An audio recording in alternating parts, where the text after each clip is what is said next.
Welcome to the Growth Mindset Podcast. Success isn't a goal, it's a journey. I interview the most incredible humans to keep your mind optimized for growth.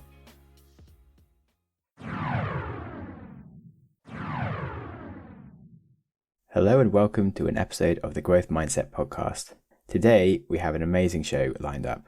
I have the founder of Shazam, Dhiraj Mukherjee, and this is probably one of the most used apps on my phone, so I was pretty excited to say the least, and I just remember it coming out and it just being a completely mind-blowing piece of technology, but the actual story behind the business is even more exciting. For years before most people ever heard of it, they were working on it and they've just had so many ups and downs and difficulties that they encountered that it's just a huge insight to actually hear the full story, and I'm really grateful to be able to share this with you. So as I said, Dhiraj will share with us the whole story of how he built the business and his partners and taking it from an idea between them when none of them could even code to just turning the whole thing into a reality and then actually being able to grow the business and exit and just all the trials and tribulations along the way. It's a really inspiring story with tons of lessons, an episode that you don't want to miss, and I would definitely be sharing with people a lot. So yes, enjoy. And with that, let's jump into the episode.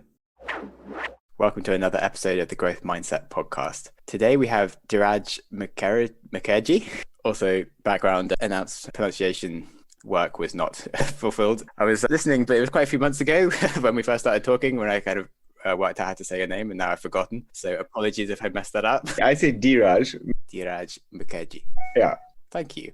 But it's okay. I get called all kinds of things, so I don't mind. Pleased to hear that. Well, I'm sorry that you get called all kinds of things, but I'm pleased to hear that you take it in a very chill manner. And it sounds like you're a warm, lovely person. So I'm looking forward to the rest of the conversation. So you were one of the original founders of Shazam, and that's just an amazing story that most people with a phone who vaguely like music will know about you. And I certainly remember the moment I first heard of Shazam and just what the mind-blowing hell is going on. My phone has just turned into this wizard device, and I've had it ever since, and very impressive what you did. And since then you've got into just angel investing and helping businesses who are doing tech for good and building communities and benefiting the world. So you're a very interesting person who is certainly very welcome on the show. Thank you so much. No worries. And so firstly, I've glossed over what you've done, but would you like to just give us a quick 3-minute intro to sort of your life? Okay, where did you come from? School, what got you interested in entrepreneurialism, etc.?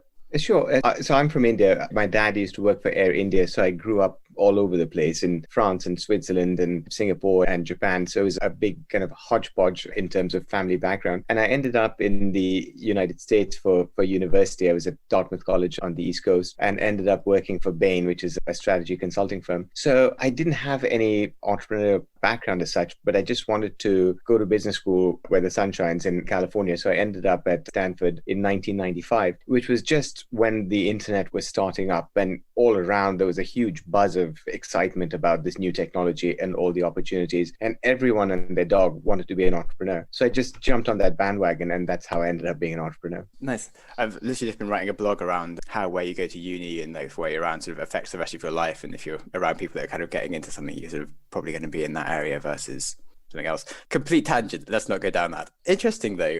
Would quite like to know a bit more about that whole area, I guess, because I wasn't around Stanford in 1995, but I've read lots about it. This sounds like a really fascinating place. Did you just really want to go there in the first place because you knew what was going on, or was it kind of a bit of an accident that you thought it would be good and then you got there, it was oh my God, all this stuff? Yeah, it was an accident. I was just looking forward to being in an environment which was the California dream. I remember listening to the Mamas and the Papas, that song California Dreaming, before I moved out there. I didn't really have any idea that I'd end up in Silicon Valley at the time when the internet was just literally being born. And for your younger listeners who won't remember all the way back to 1995 or whatever, it was a time of radical change. There was talk about the end of the business cycle and the long boom. And actually what happened was the boom lasted 5 years, and then there was a terrible bust in 2000. So the dreamers were proven to be wrong. But there's always a context and a time and a place. And in the late 90s in Silicon Valley, it was all about how big could you dream, how large could you scale, how big could you go. So that was the environment, and all the conversations were about your latest idea and partnering and trying to find the right people to work with. So now looking back in 2020, I've learned a lot along the way, but that might give you a little bit of a background for what it felt like back then.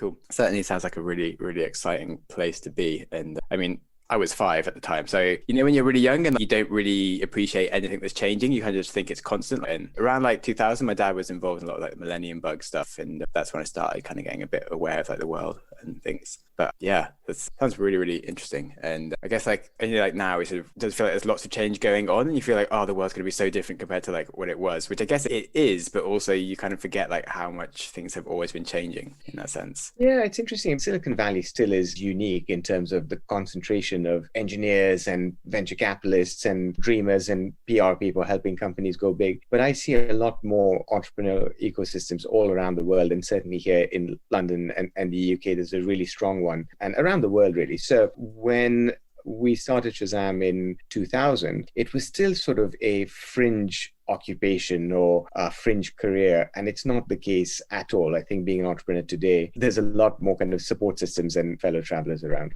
Yeah, it'd be quite nice to actually sort of go into starting a company like Shazam. Just sounds like another kind of, okay, starting a startup that's tech that goes really well. But actually back then, it is a really odd thing to be doing. It's like when people started normal businesses, but it still wasn't. Whereas like now, like I'm on Techstars, there's Techstars things all over the planet. There's so many other accelerators. There's just like so much stuff for us. So what help did you have? Was it just like, okay, you guys wanted to start a tech business? There was somewhere you went. Like, how did it come about? Yeah, so the story is that my business partner, Chris, was a very good friend, and we would go out and have beers and talk about, starting a company. And he was at Berkeley Business School at the time, and he had a buddy called Philippe, and they used to study together, and they had promised each other they'd start a business, looking for ideas. Chris and I happened to end up in London in the summer of 1998, I believe it was. And we would just spend time trying to come up with something which we could throw ourselves into. And Chris came up with the idea for Shazam because we would hear music when we were out and about and we didn't know what it was. And his original idea was if you could tap into radio stations and work out based on the radio station and the time what song you were listening to, then that would,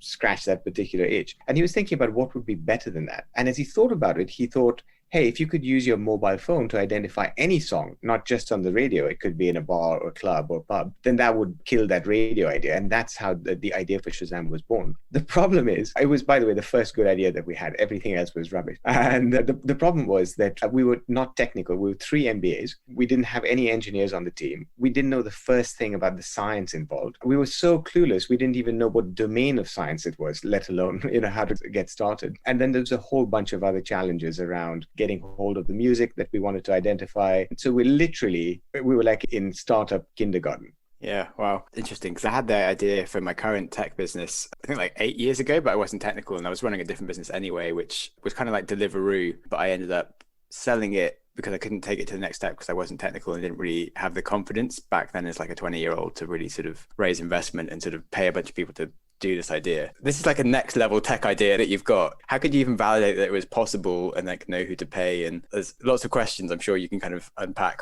Yeah, luckily Google had been invented a couple of years before. At the time, the big search engines were things like Ask Jeeves, for instance. So we just set about like researching, like trying to find out what we needed to do next. I remember researching like the microphones of mobile devices to work out were they going to be fit for purpose. As it happens, we discovered that the science was digital signal processing. And by a stroke of luck, the experts in the field happened to be at Stanford and at Berkeley. And Chris and Philippe were finishing up their MBA, so they were in the right place at the right time. And they just started talking to experts and they described the problem to them. And the problem was, we're trying to record 15 seconds of sound over the microphone of a mobile handset. At the time, it was Nokia's. These were not smartphones at all. And then transmit that sound over a GSM network or mobile network and match it against 1 million songs, which was roughly the number of tracks which were available if you looked in the biggest record shop on Oxford Street at the time. And we needed to match that with high accuracy, fast enough so that the user wasn't waiting for 6 hours, and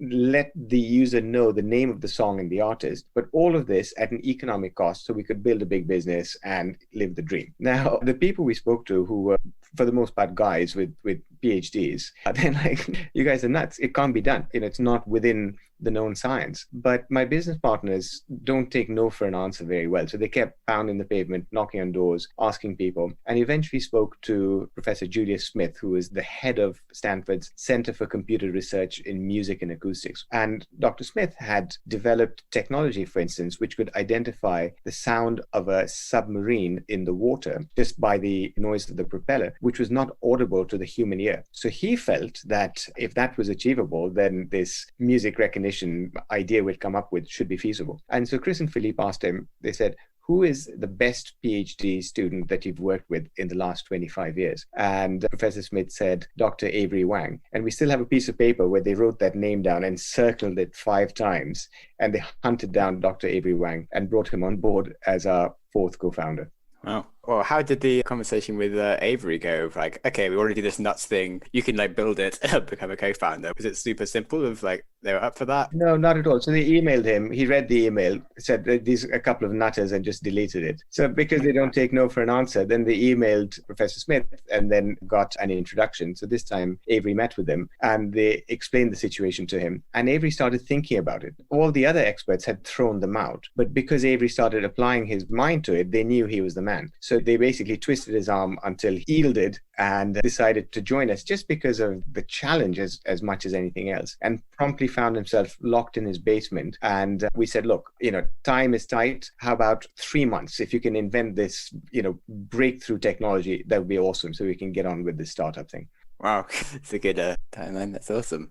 Amazing. So at that point, had you raised any money or like got anything involved with it? Just like an idea, like you guys are sort of doing other things, but like this was just like your side project? And no, it was an idea, and we were really good at churning out PowerPoint. So we had all kinds of pretty pictures and curves which went like this with the revenues and profit margins, which were astronomical. And we'd go around to investors and try to pitch the idea. And the investors would say, look, you guys are nuts. We need to see some technology here. So it put the pressure back on Avery. And poor Avery spent about 3 months trying his best and realized that he was just not going to be able to solve this problem. And he felt bad because his business partners were running around. I had registered the company. We had done a massive financial model. We had generated stacks of slides. And he was in a cafe in Palo Alto, basically rehearsing his speech to tell us that he was giving up.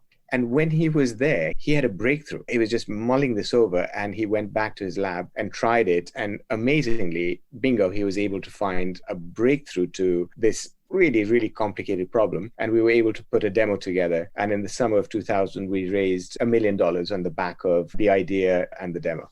Wow, that's amazing to see like him getting to the point where he sort of was actually writing why. It's really funny as a programmer myself, it's sort of, you'll often be really stuck on a problem and it won't be until you ask someone for help that you'll actually solve it whilst you're asking them. You'll like say like, oh, if I just did it this way, it would be fine. And you're like, oh, I guess I should just do it that way. Sorry for wasting your time. I'll move on. And you just kind of like light stuff out lots of things. It's really strange phenomenon. So, I mean, I'm not sure what happened to him exactly, but maybe he was feeling like, oh, it'll never work because we haven't done this. And then, well, I can't read what he'd written. Yeah, it's difficult for me to get into Avery's mind because it's this sort of universe of complicated mathematical things. He's just an off the charts genius, but very down to earth. And what he achieved is remarkable. And so that was really the foundation for us being able to make the idea come to life. It's really hard to convince people of things to give you money until the point where you suddenly have like some proof, which has been a thing that we've been experiencing. But then you said this was before smartphones and things. So I think most people know about you from when they got like the app and such. So how did you actually start then, if this was before apps or anything? Yeah, so the way it worked was it was an IVR system. So it was just a normal phone call. And users in the UK would dial a number which was 2580, which is the 4 digits straight down the middle of your mobile. You hold your phone up and after 15 seconds, Shazam would hang up on the call and you get a text message with the name of the song and the artist. So that's how it worked in the pre-smartphone days, which had all kinds of problems because people would forget the number and they'd start punching around and couldn't remember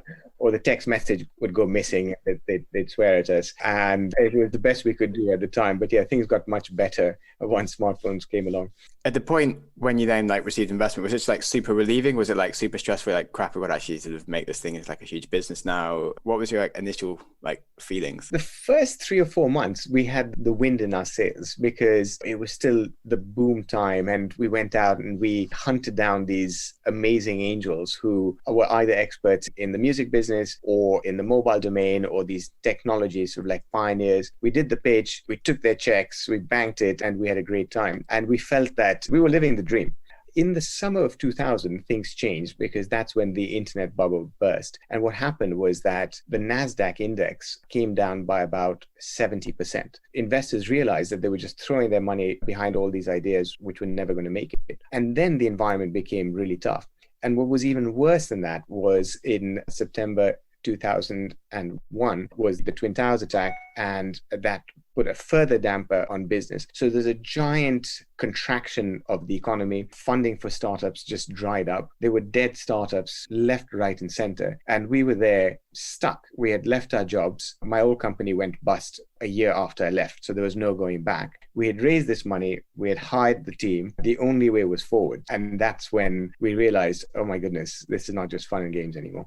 Yeah, sounds like a bit of a scary moment of being, yeah. I mean, super awesome to be working on something you love, but also kind of scary that this is like everything that you're working for. How do you feel around how serious to take it like when you're doing things? Because I kind of flip between like being stressed out by stuff and sort of being like, this is the most important thing or whatever, to like, life, it doesn't really matter. There's the worst case scenario is like it all goes wrong, and that's not actually that bad. So it's kind of confusing. Did you kind of feel that you were able to stay level, or was it really deeply stressful? I think that we managed to find the balance just because we really enjoyed being around each other, and we used to joke around, and our lives were sort of like work hard during the day and then go out with our teammates at night. And we hired friends and family, for instance, people I'd worked with before. One of our early employees was my cousin. So we were literally like this little bubble of family and friends, trapped in this terrible storm, which was destroying the would-be entrepreneurs.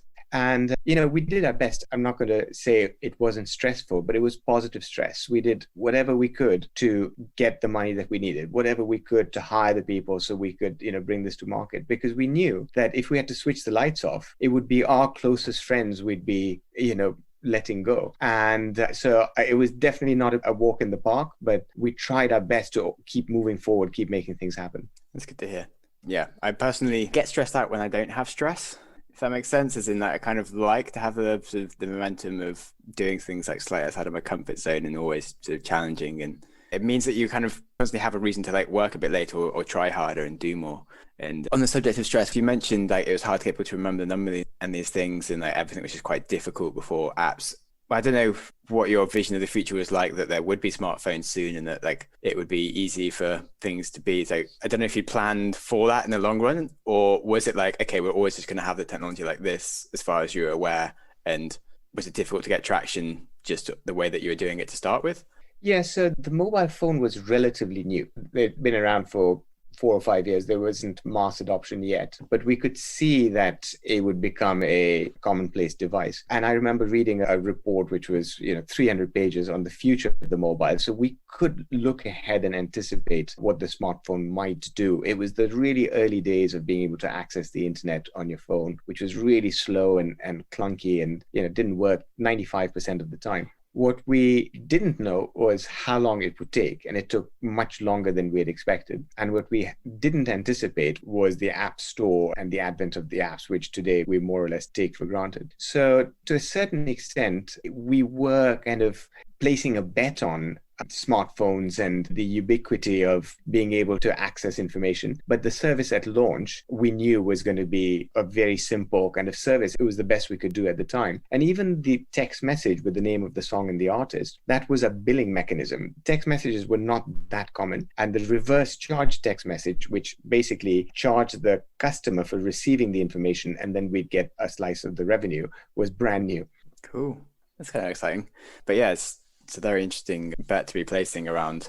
It's quite difficult with investors. They're always sort of trying to make sure that it's the right time for the idea. And there's a good TED speech around like the most important thing in a business, and it's not necessarily the founders or the idea, it's like the actual timing of the idea, which sounds like you kind of nailed it, but perhaps if you'd been like a year or maybe two later, it could have also been okay, just that you were sort of the first one at the advent of smartphones, so you're really able to grow up. So we started the company in 2000. We did a VC round, which was 5.3 million pounds in 2001. And then we launched in 2002, which was a really, really bad time for then raising additional funding, which we had to do because we were losing cash every second of every minute of every day, just because of the costs of fingerprinting the music that we were working with, running the team, being able to do some marketing to get the word out. And so we did a couple of other rounds in 2004 and 2005, if memory serves me right. But it was only in 2008 when the App Store launched that the user experience changed enough for it to become viable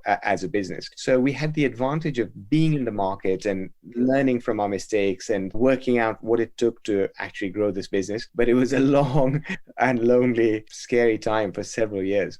Wow. Yeah, that sounds kind of stressful. Definitely. It's amazing that you managed to keep on raising money and things if it technically wasn't sort of making unit economics, because you kind of feel that people always wanted to be making it work like now. Yeah, I mean, I'll tell you, times were so desperate because we were always a business to consumer service, but we realized that the technology could be used for other things. So for instance, monitoring what was being played on the radio so that artists could get paid. And it got to the point where we actually sold our core technology to a third party in the US who would use it for a B2B service. And that's what kept the company alive. Otherwise, we would have gone bust in 2005. And we were lucky enough, because we survived, that once the iPhone launched and we were able to grow our core business, that we bought back the technology portfolio. But it was literally like pawning the family jewels and just trying to survive on noodles until we could make some money and buy them back. That's amazing. And also really interesting around sort of having like the B2C play, which is kind of what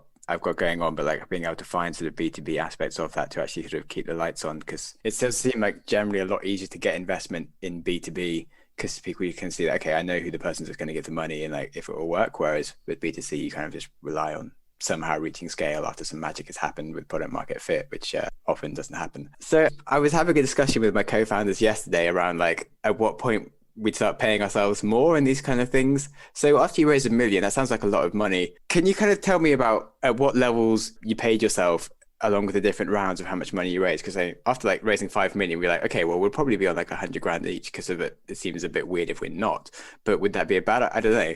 I'd like to hear your thoughts. I lived quite a frugal lifestyle because I believe that as an entrepreneur, you've got to literally watch every pound. And so I had some savings and lived a really simple life. So we paid ourselves £1,000 a month when we started off. And then when we got to the venture round and we raised the 5.3 million, then we went back to a more sort of like normal salary. I think it was £85,000. And so there was a sharp intake of breath. They're like, wow, that's pretty rich and we need to feed ourselves. So we got part of that in cash and part of it in equity. But I do think that it's a mental discipline about, being able to be frugal both personally as well as for the business, and to treasure every pound, which is whether it's in the bank or whether it's to be collected or whether it's from an investor, because otherwise sometimes one can just fail to make it if one doesn't look after those. And I guess in the long run, financial stress is no good at all. But my advice to entrepreneurs, and what I look for in entrepreneurs, is the ones who are like really careful, because it's the lifeblood of a business. And more often than not,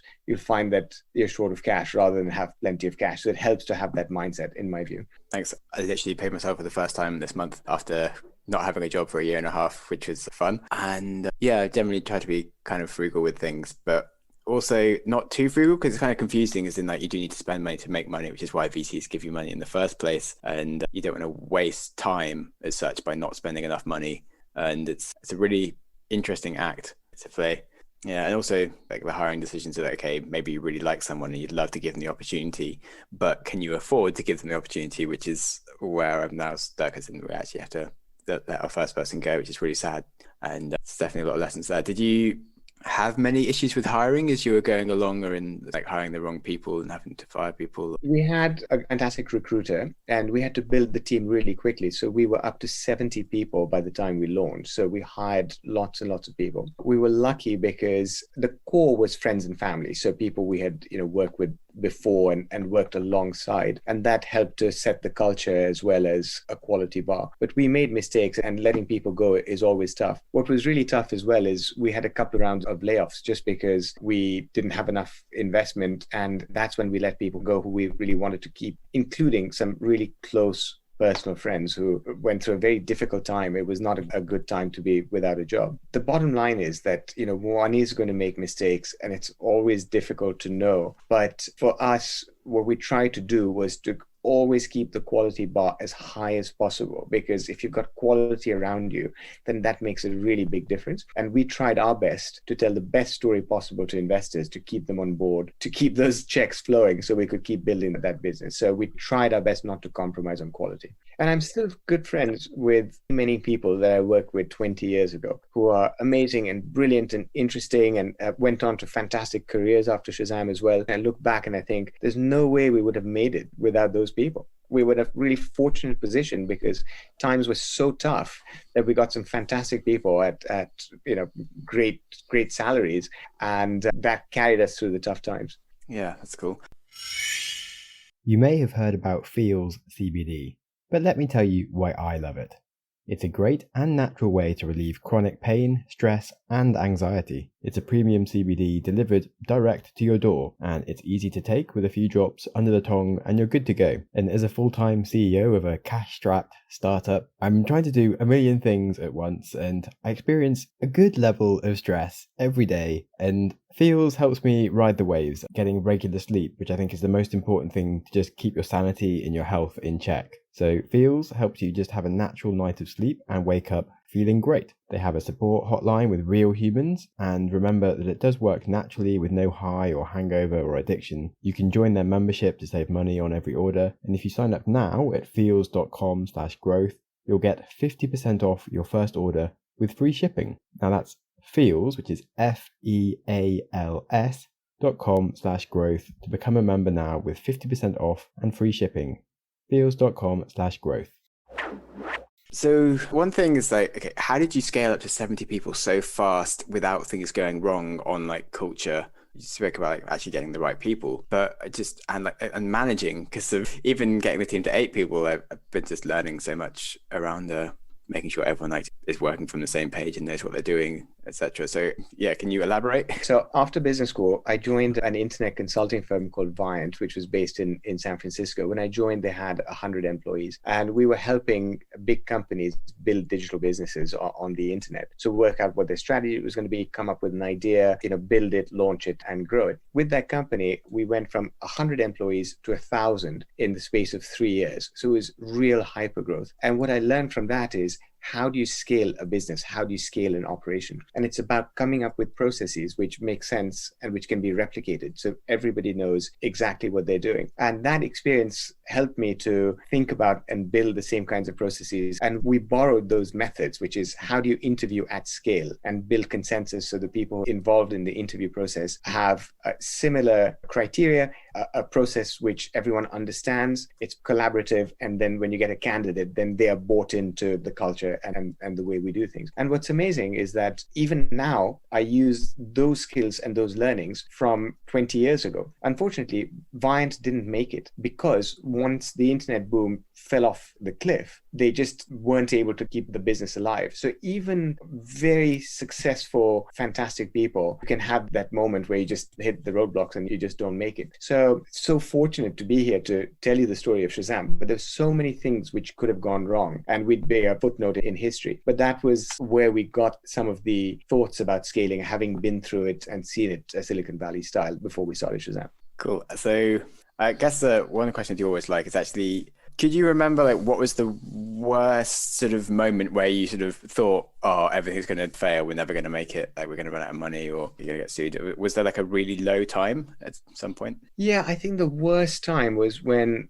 at one point we had one of our major investors pull out, and they just got cold feet. They had made commitments which were in tranches, and they said, we can't follow through because you haven't hit the milestones. And so we had to have a round of forced layoffs where it turned into this really ugly scene where we had to take people into the office and tell them that, I'm sorry, you don't have a job. That was not our culture. That was not how we operate as people. That's not how we like to treat the people we worked along. But we had no option, so that, let's say, that the code needed to be secured if we were letting someone go. That was the worst moment by far, and I wouldn't wish that on anyone. But the reality is that any entrepreneur, if you're in this game, you're going to go through those dark points and you've got to take it on the chin. So I've learned from those, and there were many other experiences as well, where investors were extremely stressed as well. And we'd be in the boardroom and trying to explain to them why we felt that we could keep going. And they were understandably agitated about the future of the business. But I think if it doesn't kill you, it makes you stronger. Yeah.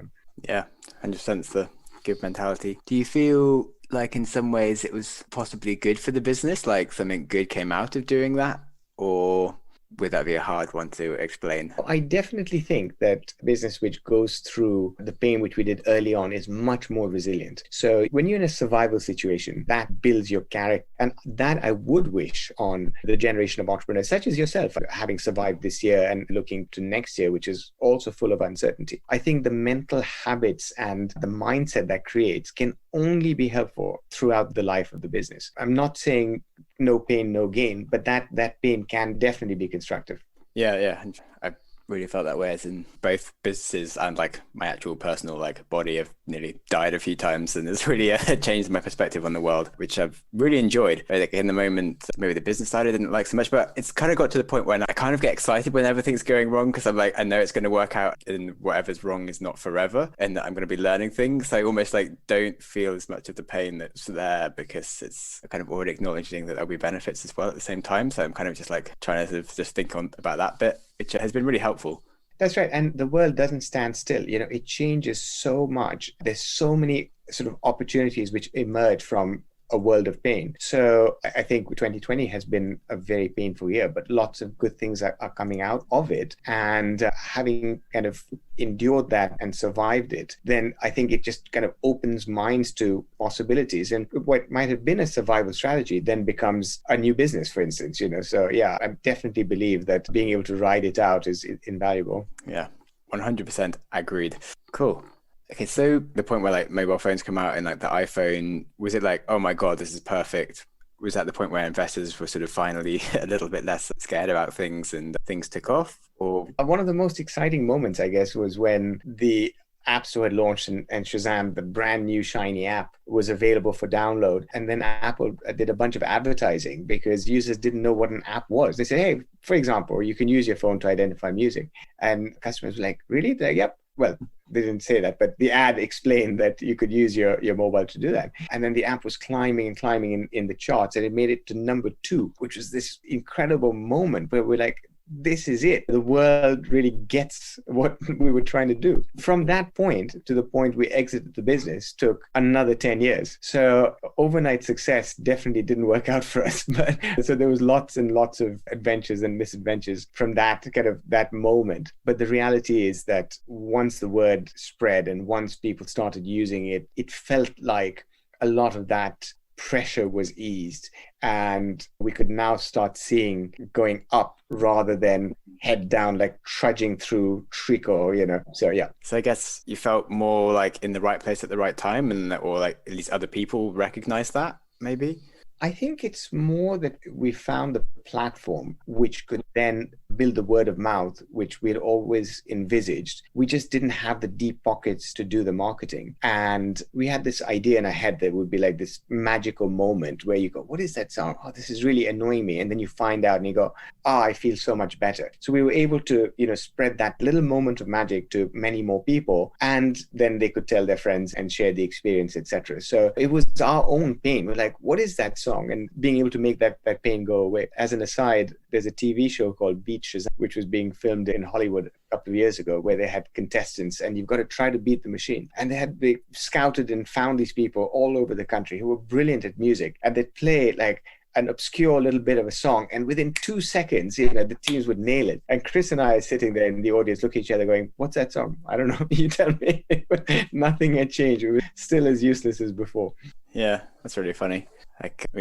I mean, if you're, well, there's some songs that you barely need like anything at all, and you kind of know exactly what it is. It's quite interesting though, the brain works with memory and stuff. That's right. And just the whole machine learning and how you can get that to like replicate different brain processes in some ways or other. Yeah, that's quite fascinating. Now, how did you feel? So, like when you first started it, it's like this sort of crazy idea to someone that's just sort of like hard to be taken seriously, to the point now where like, people are making TV shows. It's sort of one of the most well-known apps on the planet. And what's your concept of yourself? Yeah, it's a little crazy, to be honest with you, because obviously I could relate to the problem and I have the need, but it happens to me maybe once a month or so. But, there's lots and lots of people who use Shazam on a weekly basis, for instance. So I think even though we dreamt big, I couldn't have imagined that it would be something which so many people would relate to. And I guess that from my perspective, it's a privilege. I mean, the thing which people say to me the most, they say, oh, Shazam, I've got it on my phone. So there's a personal connection,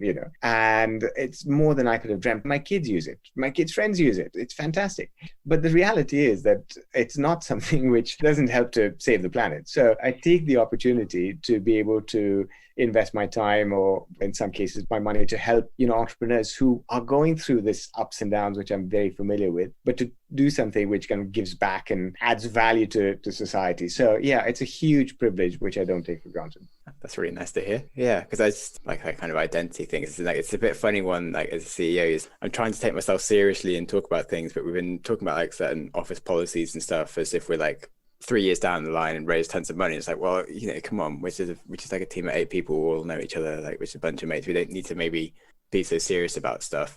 And when you got into that area, how do you go around screening for like investments then? Is it just you go to like accelerators? Do you have some kind of like VC official arm or something? What's like the actual process? I'm very open about this with the entrepreneurs. I tend to learn more from them than they'll learn from me. So I come across entrepreneurs. It could be at a networking event. It could be through, mentoring at accelerators. And I look for entrepreneurs who remind me of my early days. So the ones who won't take no for an answer, who will really do whatever it takes to make things happen. And I feel like if I can just be a shoulder to cry on once in a while, or point out something which they may not be aware of because they've not been through that experience yet, then I can make a contribution. So for instance, Me Vita is the name of the company, which helps clients avoid unconscious bias. And I serve on the board, and they've done a tremendous job and survived a really difficult year in the recruitment space. And I feel that if I can help that company be successful, then I'll have played a small part in trying to remove things which we are not responsible for. We're biased because that's the way our brains work, and machines can help us avoid those biases. So I don't try to go out and do dozens of deals, and there's no particular theme. It's more about, can I relate to that founder's passion, and do I buy into their mission? There's a group based in London and UK called Founders, which is a community of founders who look after each other, help each other out, act as a sounding board. It's a tough game. It's a tough business. So I'm serving on the D&I committee, and I'm learning a lot from other committee members who are much more in the thick of things and in many cases experts. So I feel that in 5 or 10 years, the themes which were in the early days of today, for instance, sustainability as well, will be much better understood. And just like it's worked out for me in the past, if I can be in the right place at the right time, then I'll look a little bit smarter in 5 or 10 years from now. So I'm trying to stumble around and be in the right place at the right time. And it's opportunistic. Okay, cool. Yeah, I guess me too. One thing I wanted to do is, because I'm trying to build my own kind of tech for good business, and sort of see what you think about that and like where you think the problems would be really nice if you're able to add some value, which I'm pretty sure you can. So I did mention earlier, but for the sake of the podcast, so I'm running Syncify, which is a podcasting app to let people listen together and share experiences online, because essentially like relationships are built by sharing experiences and doing things together. And you can do that via like online gaming, and that's great. But like in the rest of the digital world, there's not actually a really intuitive way to actually just sort of spend time with your friends and do things together which you enjoy. So I love learning and listening to podcasts. So I just would love to spend time actually with my friends that also like the things I like, to be able to like learn with them and like have a reason to actually just chat about the same things. But other people are into different things, but listen on podcasts, like they can just spend that time being social without really having any time out of their life. It's just sort of and adding a social component to something that's there, which I feel should just like connect people and make the world like a better place on like relationship side of things, but then like I also mentioned the things of like, okay, we'd actually really like to help people with like their unconscious biases and like increase diversity. Like I just feel like this could be like a really good thing. But you think that you're going to do something amazing. What do you think, one, could go wrong? And two, what do you think your advice would be to me around sort of raising investment? Because that's the point where I'm at. Like I just finished Techstars. We've got like a team, we're paying money, it'll run out soon. We need to like actually convince a bunch of investors to give us money. We've got a product that's now working and it's doing stuff, so trying to scale and things and sort of trying to focus currently on raising investment before we have time to actually look at traction, and it's a lot of things going on. Yeah, sure. I mean, I'll give you an anecdote for what it's worth, which is, investing can be very lonely because you've got these options and you need to analyze it. You've got to make a decision. It can go horribly wrong. Some of my early investments have gone bust, which is not great financially. And then I feel bad for the team and I try to help them out and help them to bounce back. But what I'm trying to do is invest ethically. And that means you can't just buy an index tracker because you'll have extractive industries and tobacco and firearms in there. So I'm trying to find investments which are what's called ESG, so environmental, social, and governance standards, but then also sort of impact investments. So for instance, being able to have a positive impact on climate change through renewable energy. And for me, what I've actually just done is to set up a little investment club with some friends who have similar motivations, can share ideas, can help each other out. And that would plug really well into what you mentioned, being able to listen to similar things and comment and share ideas. So I think that's a particular example. But the downside is sometimes people just don't care or can't work up the energy. A good friend of mine, Vijay, has started a company called, which is helping parents with being better parents, supporting their kids emotionally. I've got 3 kids. As a parent, you always go through. But being able to find the right resource and then being able to connect and have the conversation takes some effort. And the easier one makes it, whether it's curated content, whether it's the right community, whether it's saying, here's a pain point which you haven't anticipated. But apathy can kill a business. And we see this a lot in financial services. You can have the whizziest savings app and people will still go down to the pub and spend their money and not save enough. And I think for investors, it's about showing that beachhead of customers or that those early users, people go, I really need this. You're really helping me solve a problem. And then you can build from there. So that's maybe a long answer to your question, but finding those pain points, and there's an old Silicon Valley expression is, I don't want a vitamin, I need a painkiller. And I think that can make the difference. Definitely. It's sort of just saying that your relationships can be a bit nicer and things sounds a bit more like a vitamin. If it's sort of, we talk about, okay, your relationships are kind of crumbling as you leave university, you haven't actually got time for people or something, maybe this has become more of a painkiller. Or say like long distance relationships with like sort of actual partners and things, that's like a huge painkiller. But are we just an app for couples at that point, which doesn't sound like such a huge market suddenly? And yeah, interesting questions. Thanks. And certainly cool that you're doing the whole like club with friends, and if we can help you guys share ideas, I'd love to let you try out the product. That'd be quite fun. Thanks for the tips and such. Just wondering if I should come up with some answers to see what you think about things. As in, so currently we've been like focusing on students as our early traction, because like from the research, there's loads of people that actually are now using like WhatsApp groups, and like I'm in a few book clubs with friends that I didn't even start, like where we are literally just sort of trying to pick a book a month, and it just gives an excuse to like have a phone call each month with my mates and do something together. And so there's been quite a lot of people doing this underground, but it's hard to like exactly like identify who they are and find them. And like they're probably also the people that aren't on social media as well, so like trying to advertise them is a bit harder. Whereas like students, they are all at uni, and so we're just going for like societies where you can actually just find like the head of like a certain community. And like so we're going with like the entrepreneurial societies where like they are all trying to learn stuff, and it's we can speak to them because we understand like the content that they want to listen to and like how they'd want to engage a bit around it anyway. And it sort of makes sense because they are struggling to meet up as much, and so that there's a bigger pain for them to actually try and fix at the moment right now. Some investors are kind of like, oh, students are a bit flaky and it's not really ideal starting, but for us it sort of made sense as we can just literally try and call every single student society in England that's entrepreneurial and sort of get them on board. So that started going well. But do you think that's like a sensible strategy, or do you think there's a better target audience that this could be a painkiller for? Well, sometimes you want to prove a behavior, and so young people is a good place to start in terms of adoption and usage and showing how things work. And then the business might lie somewhere else. So you might find that you can monetize it in other communities, but you've got a pattern of behavior which you understand, then you can optimize your product to make it the best experience possible. So I'm thinking this is tragic, but for instance, if you've got, a medical event in a family and you're desperately trying to learn how to cope with somebody you're looking after, then you want to be able to get up to speed quickly and connect with other people who've been through that experience before, which is not about young people and one's social life, but to have a shared learning experience which has been built on understanding how people use it in a different context could be a way forward. It's always tricky because there's usually a trade-off between sort of scale and traction versus a narrow kind of like pain point which can be monetized. And if you've got multiple hits at it, then you give yourself a better chance to find the sweet spot, which will in all likelihood be a blend of different communities.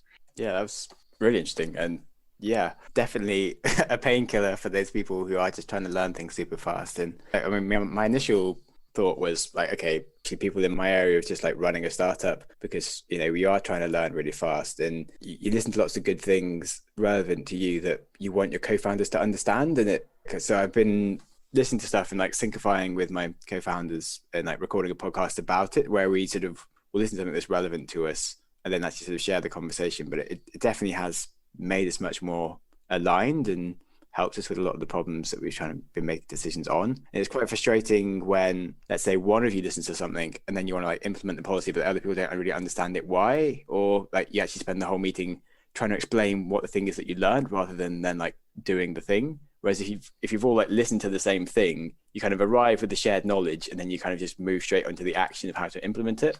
So that was another thing I was thinking.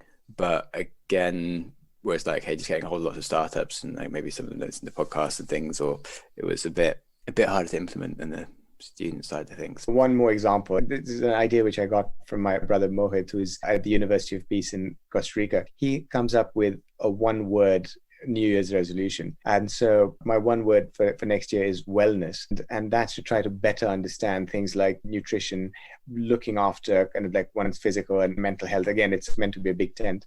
I'm an investor in a company called Heights, which is a brain care company. Me too. Oh, are you? Yeah, I met Dan a few years ago. So we gave us each other like sort of podcast tips and things. But it's just like when it was kind of just like still like an idea. And yeah, it's pretty cool what he's done with it. Yeah, it's awesome. And so they say it right, like people spend like this much money on hair care and like this much on brain care. And I feel like I've learned a lot about hydration, and I'm, walking a lot more because the Heights team says I should. And it's a huge area where I know nothing about. And luckily, touch wood, I'm 51, I'm in reasonable health. And so the amount of time and money and attention I spend on health is minimal. But if something were to happen, how much would I spend to maintain what I have? A huge amount, potentially. So why not take the steps now rather than wait to pay that bill? And so that's what I'm going to try to do and get more educated about wellness and brain care through Heights. So I think that concept is much better understood. We're living much longer lives. We're looking after ourselves better, like physically and mentally. And a lot of that is new science and new learning. And to be able to sort of like turn that into, whether it's a subscription or whether it's a product or whether it's part of one's sort of like lifestyle, I really think that there's value to be uncovered, because most people don't appreciate their health until something happens, and then it becomes invaluable. Yeah, definitely. And yeah, I was going to say, and also kind of relationships and things, and you don't really notice the value of them as such, or invest time in making those things happen until like too late. So yeah, and well, certainly I think around the whole, like I really find that the app does help me on the learning side, because if you just listen to a podcast once or you hear something amazing, it goes in, but then you have no reason to discuss it or do anything with the information, and it kind of just sort of gets forgotten. Whereas if you had shared that experience with someone and you can talk about it, you get to hear what they thought, and that gives you new perspectives. You then have to say what you think, which sort of just solidifies it and makes you kind of like turn it into a more like real thing in your brain, and like maybe agree to actually sort of do those things when you're like, oh yeah, I should be doing more walking. If you told someone to that, you're more likely to do it than if you just sort of thought it, but then like something else comes on your agenda.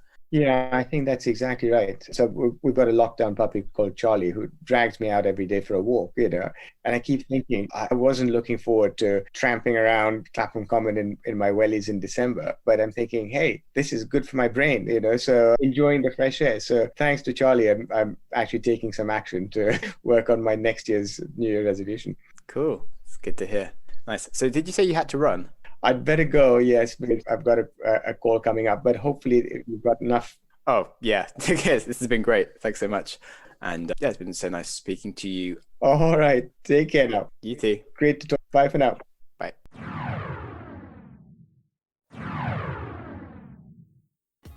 Thanks for listening to the show.